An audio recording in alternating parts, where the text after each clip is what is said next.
Hello Minecrafters and welcome back to another Redstone video.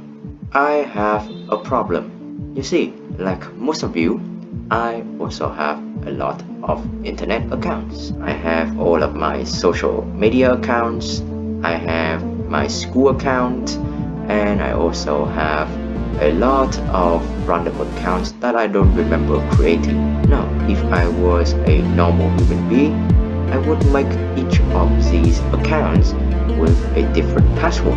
That's what a smart person would do.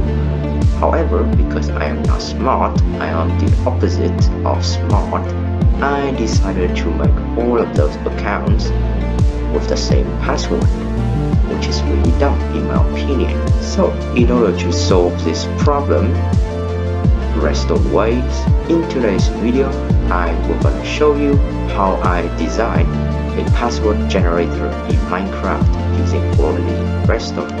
And to make this even cooler, I decided to make it as fast as possible. So yeah, just sit back, relax, and let's jump right into the video.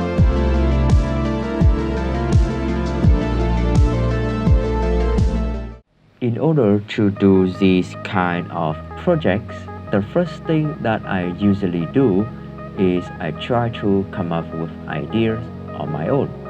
But sometimes the project can be very difficult, so you can find solutions and ideas on the internet. With a bit of Google searching, I found this flowchart right here. Now this flowchart is basically how a password generator works, a very simple one. And I decided to go with this because I don't need anything more complex than this. A cool thing about logical redstone is that you can actually make programs using your very own programming language. Because of that, I decided to write a C++ program to simulate the flowchart. And after a while of programming and debugging, I came up with this. Now, I will explain this program in depth for a little bit. It's not too difficult, and after this, you will have a better understanding of the flowchart and how the redstone will work. Okay, so here is the C++ program, and it follows exactly what in the flowchart. The first thing that this program has is it has 4 sets of characters, and these 4 sets contain a lot of characters. We have all of the letters in uppercase, we have all of these characters in lowercase, we have numbers, and we have special characters. The second thing that this program has is a function to do the password generation. So the main part is this for loop right here with this string variable called password. This variable basically serves as a way for us to store the password. So inside of this for loop, we have a master randomizer and a bunch of smaller randomizer. And the way this for loop works is like this.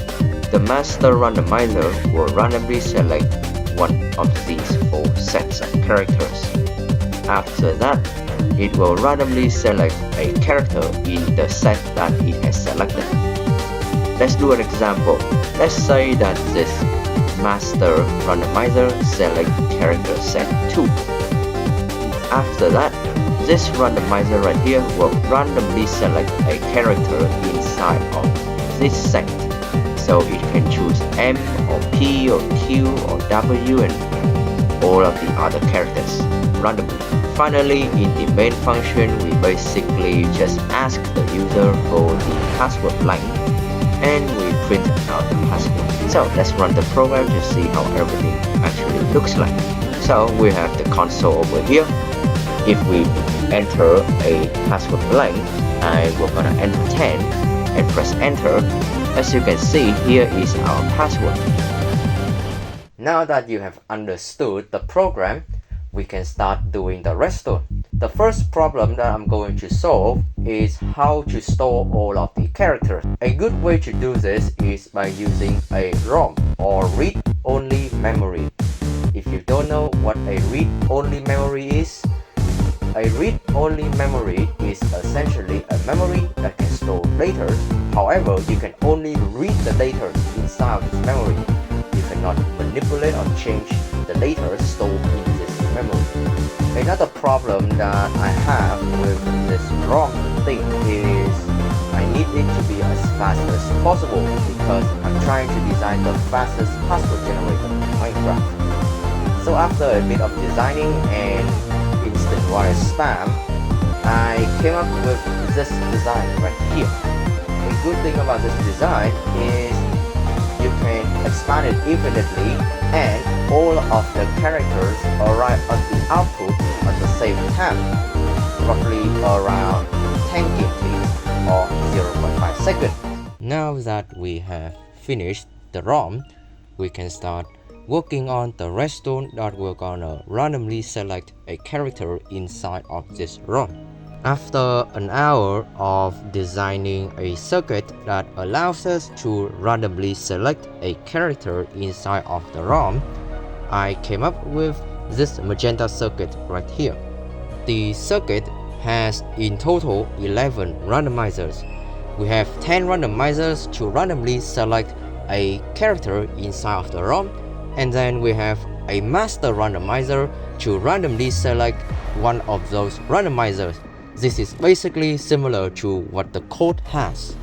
With this circuit, now I can randomly select a character inside of the ROM with just a flick of a lever. However, because the randomizers are not instant, so they do add up some time. So now instead of 0.5 seconds per character, it has increased to 1.4 seconds or 28 game ticks.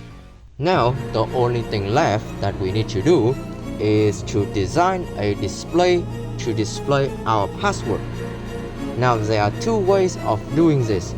The first way is doing this serially, and I have done this before in my password game.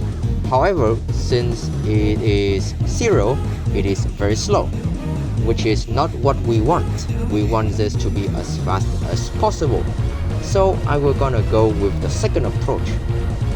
If you notice, the ROM that we have here already have the capability to display every single characters.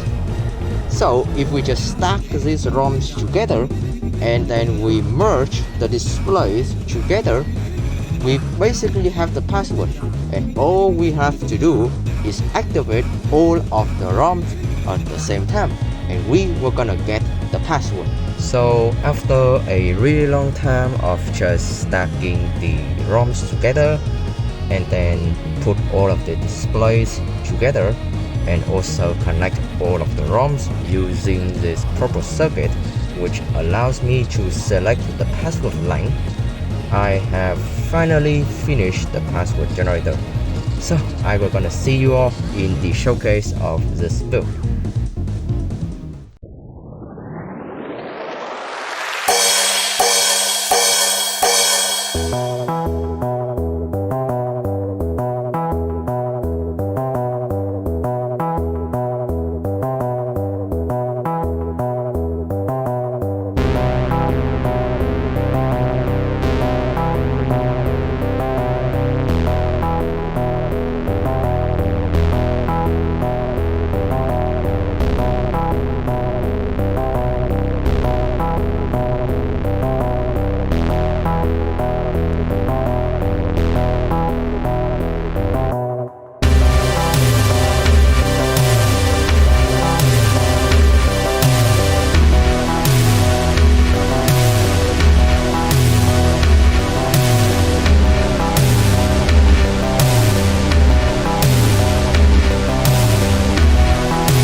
that is the end of today's video.